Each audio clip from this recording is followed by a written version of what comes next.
Today's show is sponsored by the ABV Network Merchandise Shop. Check out our large assortment of logo merch and our lifestyle collection as well. Just head over to abvnetwork.com and click on shop. We are also sponsored by The Bar to Go.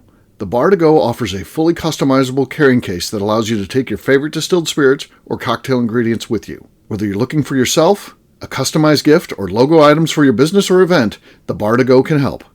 Check them out at thebar2go.com. Use the number 2 when you type out The Bar to Go. Did you know Neely Family Distillery now ships its popular distilled spirits directly to you? To order, simply call 859-394-3258.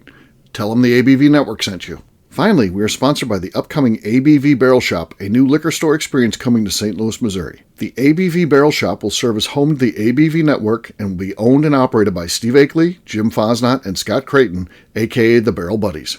To learn more about the investment opportunities in this new venture, listen to the ad at the end of this podcast. And now, on to the show. Let's drink!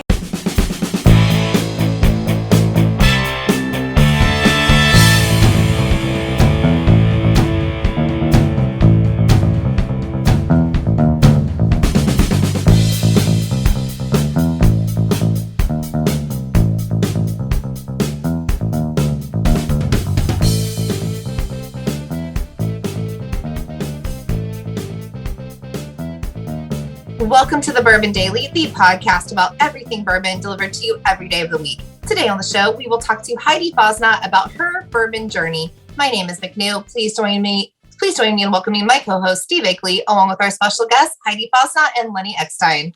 Hey, gang, what's up? Hey, everybody.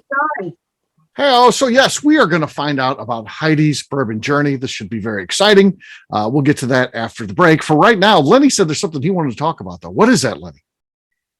Yeah, so having nothing to do with anyone's actual bourbon journey, but more to do with just something I've been curious about for a long time. I was down in Denver 2 days ago, and I stopped in Whole Foods and spent way too much money on way too little food. But one of the biggest offenders was this product, which it won't do the listeners any good, but I'll describe it. Ritual with zero proof. Yes, zero proof whiskey. And I saw it on the shelf at $35, which fascinated me because I thought, wow, I have an actual 2+ year old, corn whiskey offering that I sell for $35 to $38 on the shelf. And this stuff is not fermented and not distilled. And the only thing I know of, like non-alcohol whiskey, you can't call it whiskey. It's I like the whiskey alternative thing because it's a whiskey alternative is what it says. Okay. To be frank, in their labeling, it says whiskey alternative. Yes. Mm-hmm. All I know about it is that when I brought it up, it came up with you, Steve, and you said it's disgusting. Right. And I thought, I need to taste this disgusting. And okay. I will splurge the 35 to see what I've been missing. Okay. So I'm gonna preemptive cork pop this one because you can't really cork pop a whiskey alternative. Pretty loud. It was good. The pop was good. Now, I just one of your best cork pops. Went that ever. Now I'll say this: I had it in the car in my typical style. I popped the cork and took a sip in the car with no threat of, police busting me as usual. Yeah, you could be at the stoplight taking chugs of that whiskey alternative. Yeah. But here's what I gotta say: I think this stuff is actually pretty delicious. Now, of course, it's not whiskey. It is not even close. It doesn't make sense. It's like, is it layered and somewhat nuanced for a soft drink? I guess you would call it a beverage. Yeah, man, it's delicious. It tastes kind of like chai tea meets oak meets hot sauce to replicate the burn, I guess. Yeah. I like it. My problem is I don't 100% understand what that stuff's even for. And I've had people get mad at me and say, you don't understand. There can be situations where a woman's pregnant. She can't have that, but she wants to. I'm sorry, I don't understand why you have to have a cocktail, or even if you're hanging out with your friends. I've been in situations where it's like I got to go and do this. I can't drink, but I'm still hung out with my friends at a happy hour. So I don't get why you have to have something that's. And then the worst one that I hear is people that have drinking problems. They can't, of course, have whiskey, so let them have this. And I'm like, I think that's the worst thing you can do, have something that replicates the experience of drinking whiskey. Because what I worry about is like, oh, this is actually okay, or maybe it's not as good as one. And let me try. I just think it could be an entree into something really bad for those folks. I don't think that's a good idea. I went the other route on that one. I was thinking like, okay, if it's something, do you think this is something you could mix like with Coke or Sprite? So you mix it for someone who's younger. Again, I don't think that's a good idea. Young. She's we can't have advertising with a dog in it that's alcohol because it appeals to kids. But we can have something that tastes like whiskey, but it's not. Here you go, I'm giving this to my son when I get home. No, not a kid, like somebody that's of age. But everybody knew that one obnoxious person that would have like one little itty bitty little bit of alcohol in this big 16-ounce drink, and then they were like, "Oh, I'm totally wasted. Oh my god." Oh yeah. I got a story. I got one of those stories one time I'll tell. So it's amazing. It would be funny to do like, oh, here's your mixed drink. Here's your whiskey and Coke. And then they start drinking it. And then they're like, oh, I'm so wasted.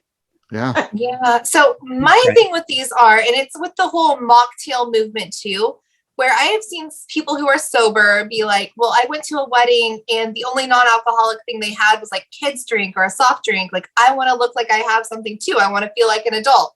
That's fine. I don't have to feel like an adult. I guess I get it, but I don't get it because I'm like, I would never drink a mocktail. Let's just fucking sugar. Just sugar. Right. Just fucking drinking sugar. I don't know what this alternative whiskey is made out of, but like, why are you putting crap in your body if you're not getting drunk? If I'm not getting drunk, I'm drinking water. I don't want anything else. I don't understand the point of putting crap in your body without the fun effects. I like the fact that Lenny gave the taste profile of it. Yeah. I gotta say, like, he gave it tasting notes. That was nice.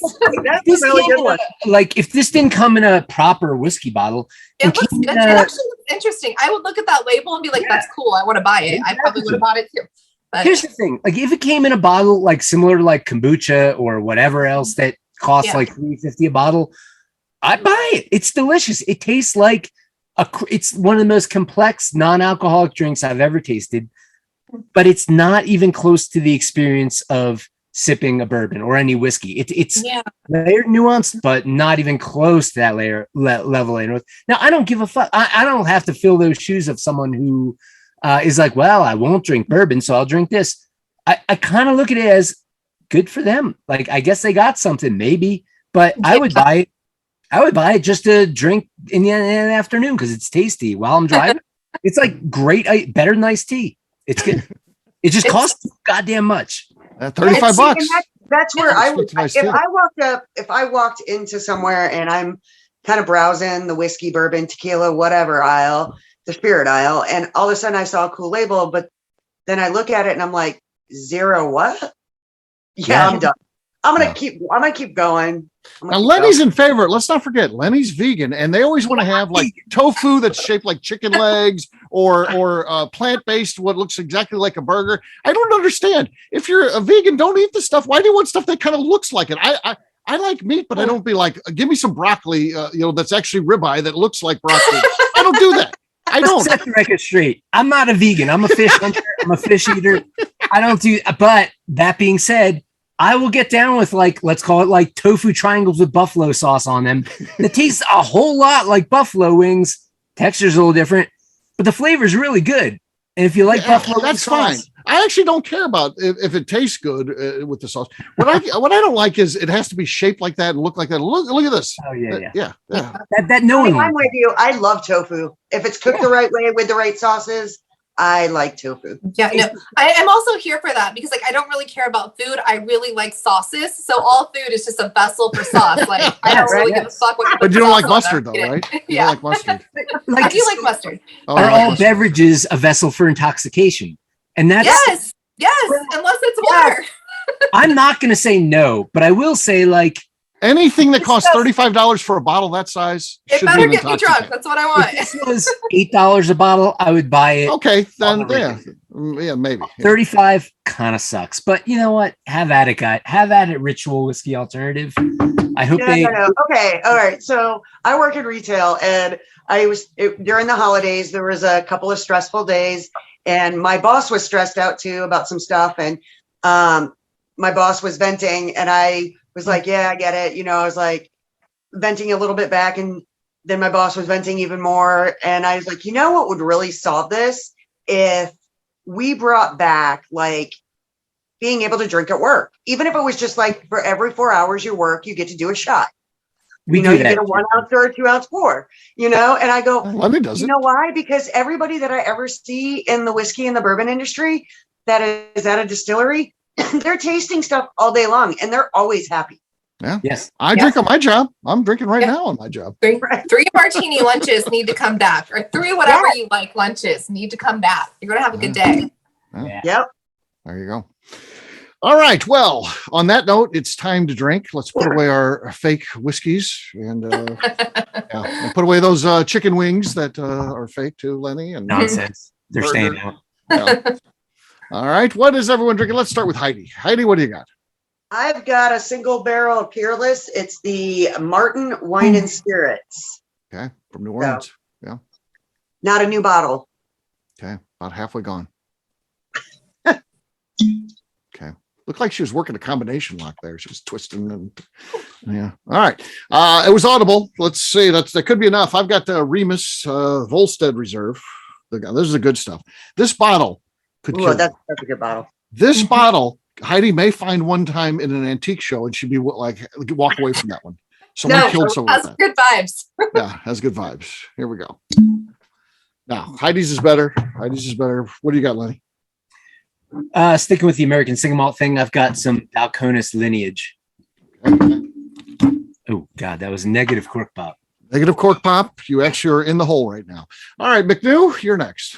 All right, so our little local liquor store, Chili's, finally got Brothers Bond in. So I have a bottle that's not signed that I want to open. So okay. Oh, that's enough. That's enough. That's good. Cute. She got Wasn't it. great, but she got it. So cheers. Cheers. All right. We're going to take a quick break. And then when we come back, we're going to talk about Heidi's Bourbon Journey. Should be a fun adventure. We'll do that in just a few.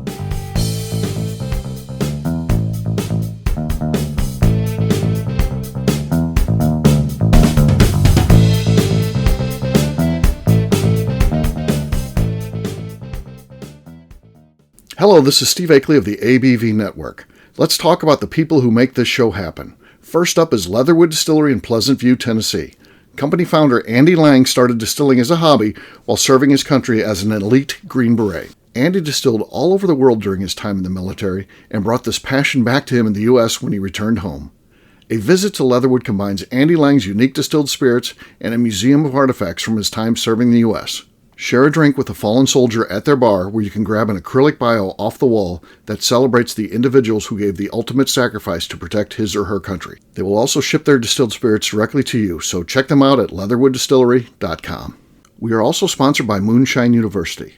This longtime partner for the ABV Network helps educate individuals looking to get into the distilled spirits business, service industry employees looking to expand their knowledge, and individuals simply wanting to know more about the process and history of the spirits industry. In 2017, I completed my Executive Bourbon Steward certification at Moonshine University, and it's something I continuously draw upon and connect with fellow graduates. Check out their full listing of classes, including Executive Bourbon Steward certification, production classes, and more at moonshineuniversity.com. Okay, let's talk about Neely Family Distillery. In 2018, I met Royce Neely at an industry event. He started appearing on our shows, and we became friends during my frequent visits to Kentucky. Today, he's leading the way for young distillers making their mark on the bourbon industry. A visit to Neely Family Distillery combines family history, a look at what makes their products unique, and of course a tasting through their whiskeys, moonshines, and creams. Check them out at neelyfamilydistillery.com and visit them in Sparta, Kentucky.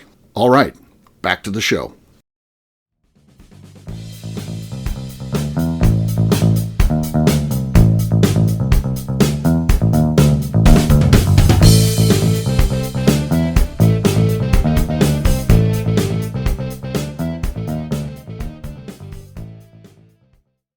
All right, great job today, gang. Farnians, we'll have a brand new show for you tomorrow. We'll be mailing again, once again. Take care, everybody. See ya. Happy Festivus. Bye, guys. Happy Festivus. Cheers. Yeah, happy Festivus. Welcome back to the Bourbon Daily. Today we have Heidi's Bourbon Journey. Yes, we do. So Heidi, here you sit in front of us today, a person who's been on a hell of a journey. Tell us about it. What do we need to know about Heidi's Bourbon Journey? I don't think my bourbon journey's been one hell of a journey, but were you born loving bourbon? Huh? Were you born loving bourbon? No. I wasn't. Okay, that sounds like a journey then. Sounds like a time it didn't. This is all. Yeah. Here's my bourbon journey. Okay. My bourbon journey started back in 2015, October of 2015, where I sat in a class and I tasted, oh God, I don't know, 20 to 30 different whiskeys that day. A solid day. My face was on fire. I walked out of that classroom that day. I was done with work, walked over to the cooler, bought a 6-pack of beer, went to the beach, sat on the beach and drank a 6-pack of beer because I couldn't feel my face. And that day I was like, wow, I don't think I'm ever going to drink whiskey or bourbon again. Right. But it was the same thing with the vodka, the tequila, because I had to go through those classes as well. Almost sounds like a sad journey, but I think it's gonna have a happen. It's gonna have a twist. This is like a Hallmark version. Yeah. And then, I started in the business. I get done with all my training and I started in the retail world of working with Total Wine. And really where it began, actually, it was with Steve and Scott and meeting, Paul and meeting all these people that were so interested in the different bourbons that were in the different whiskeys that were available. And then they were always asking, there was always the customers that were coming in and going, do you have Pappy? Do you have Weller?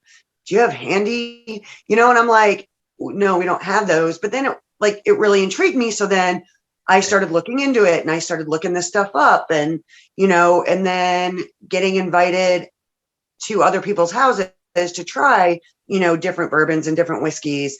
And then, meeting people that way and then getting invited down to New Orleans for the New Orleans Bourbon Festival that first year and really kind of getting to know Steve and McNew and Becca Sue and Phil. Oh, you can't forget Phil. Phil was a blast that year. I missed Phil. I know.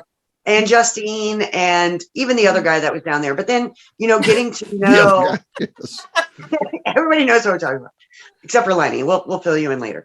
Anyway, but everybody that was down there and that was in the house, really getting to know everybody and not just listening to them from the podcast, but getting to hang out with them and going to the Bourbon Festival and then going to the classes, the different seminars and stuff at the New Orleans Bourbon Festival that year really got me hook, line, and sinker. I went to Jackie's little seminar on sensory, smell, and taste. I went to Weebrink's seminar on the different staves and the wood, and he broke it all down and different taste profiles. And we walked out that day and I looked at Jim and I go, I don't think I've ever geeked out about something as much as I did in those two classes. Yeah. See? And there's a journey here. She denied it. Now listen to what she's just taken us on. Yeah. So, and then from there, it was just really, the Key West experience, getting to know, Royce and Becca and seeing them not only in the distillery, but together and seeing them grow over the years and, and then seeing what Adam Stump is doing over at Stumpy's, watching that and tasting, from the very first time I tasted it to now and all the different stuff he's doing. Same thing with Gary, even Dave over at Still 630. Every time I try something whether it's Yellowstone, New Riff, Peerless, just seeing sometimes where it's come from in the last couple of years to now, to me is just really exciting. But I've gotten the privilege of being able to taste some phenomenal things. And at a certain point, back in 2016, 2017, probably was not worthy of drinking some of the things that I was drinking.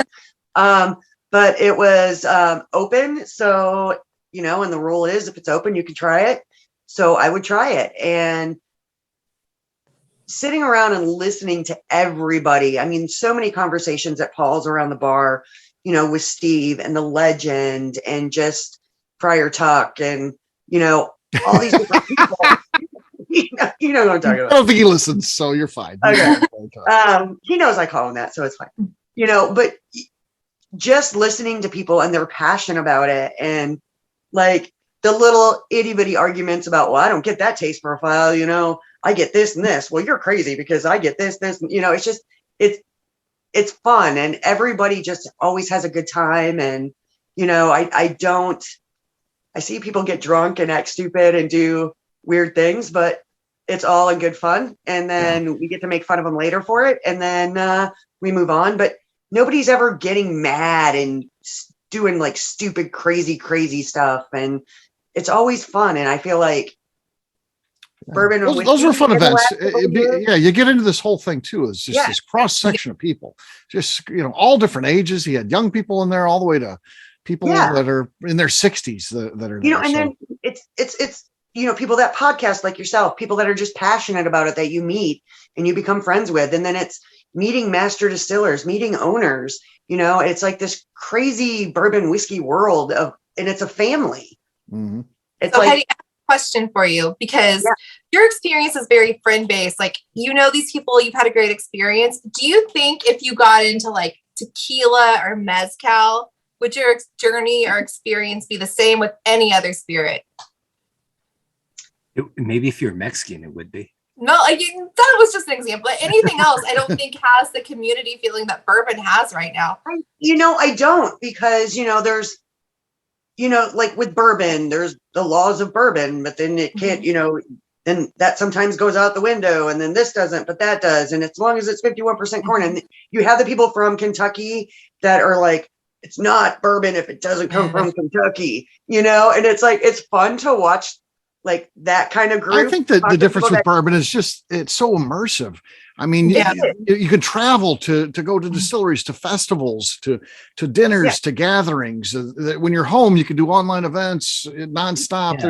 There's so much to bourbon that's more than just the drink that's in your glass. Right. Which was crazy, because I always felt like Jim was always the one that was going more in the bourbon and whiskey road. He was the one going down that road. And I was kind of going more down that wine road, because I feel like the wine community is like that. You can do, there's different events and different, different festivals, and you can go pretty much any state and find somebody that's making wine. Yeah. And then I don't know what it was. All of a sudden it kind of switched, and it was, I felt. Well, you realize wine people like Lenny, if somebody comes in, you're not stuck up and snobby about trying to explain anything to them.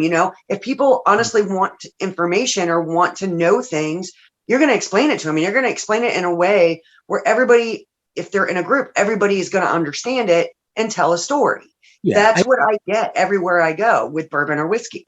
Yeah, I think that's the expectation for sure. And it's like, that's what it attracts. Like, to Steve, to your point, or maybe it was McNew's point, but I would certainly say what exists in the world of bourbon in the broader sense, whiskey, I'm going to venture to say it doesn't exist in vodka. No, not at all. Yeah, no. Heidi, I think you're spot on. There's there's a humility and realness to the industry, and it's cool that you got to see it from the angle that you did. Yeah. And to wine would be the closest thing, but I think there's just so much more there in bourbon. And I think the people of bourbon are different. They're just like blue collar work. See someone like a Fred Noe, just hanging out. You might see him pushing a lawnmower on his grass, and then he's, hosting an event at a distillery.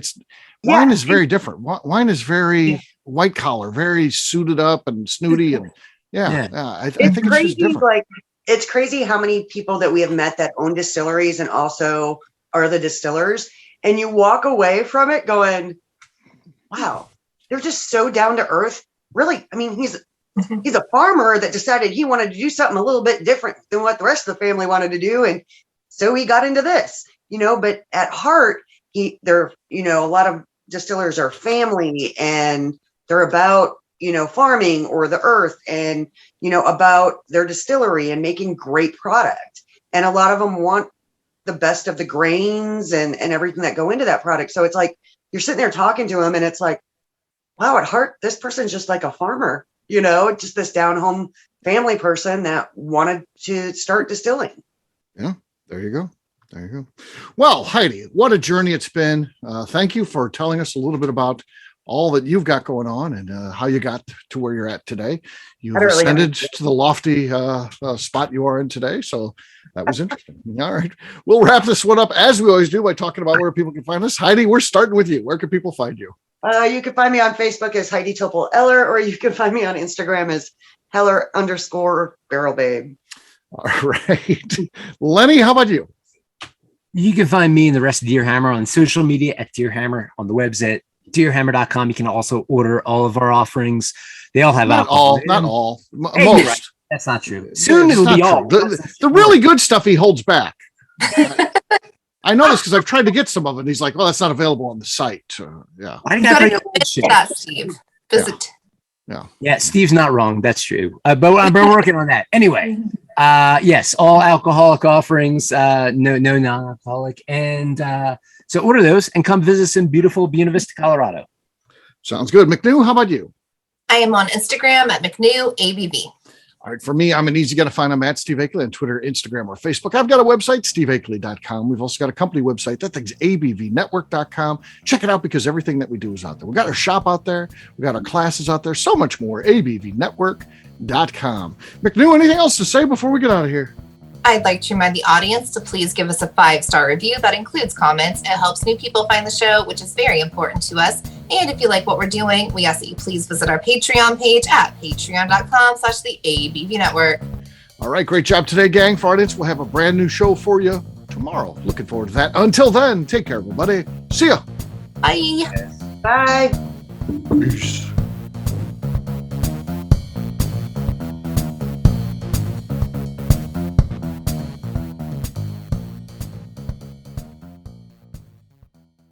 Before we finish the show, let's talk about some great companies that support the ABV network. First up is Moonshine Still Pro. Moonshine Still Pro has a full line of products to help the home distiller. Whether you want to experiment on the stove in your kitchen or you're looking for a bigger setup in your backyard, owner Russell Creed and his team can help. They have multiple still offerings, accessories, and even grain from their partners at Goldstone Mill to assist you in making whiskey on par with your favorite distillery. They can also help you with some fabricated parts you probably can't make yourself if you are attempting a DIY still project. Learn more or order your still or parts at moonshinestillpro.com. Another friend of ours is the Goldstein family at Goldstone Mill. The Goldsteins offer a variety of heritage and heirloom grains to make the finest whiskeys in the world. Plus, they are more than just a grain company. They are truly consultants to make sure the grains they are providing to you or your business meet your highest expectations. Additionally, they work with mills around the country, ensuring shipping is as low as possible for their customers. If you're a distillery, brewery, or even doing this at home, Goldstone can assist you. Check them out at goldstonemill.com, call them at 217-254-6613, or check in via email at hello@goldstonemill.com. Last but not least, at the top of the show, I mentioned investment opportunities at the new liquor store concept, the ABV Barrel Shop, being launched in 2022 by myself, Jim Fasnacht, and Scott Creighton. We are crowdfunding some of the capital needed to open the store. Not only does it offer a return on your investment, but a lifetime of status and benefits at the store. Of course, this investment is a loan and involves a high degree of risk, which may not be suitable for all persons. Prospective investors should carefully evaluate the risk and merits of an investment, should confer with their own legal and financial advisors, and should be able to bear the risk of the loss of their investment before considering the investment described herein. If you would like more information, contact us via the under construction website at abvbarrelshop.com and fill out the form. The Bourbon Daily is part of the ABV Network. For more information or to become a sponsor, please visit abvnetwork.com. Thanks for listening and cheers. This has been a Steve Akeley production.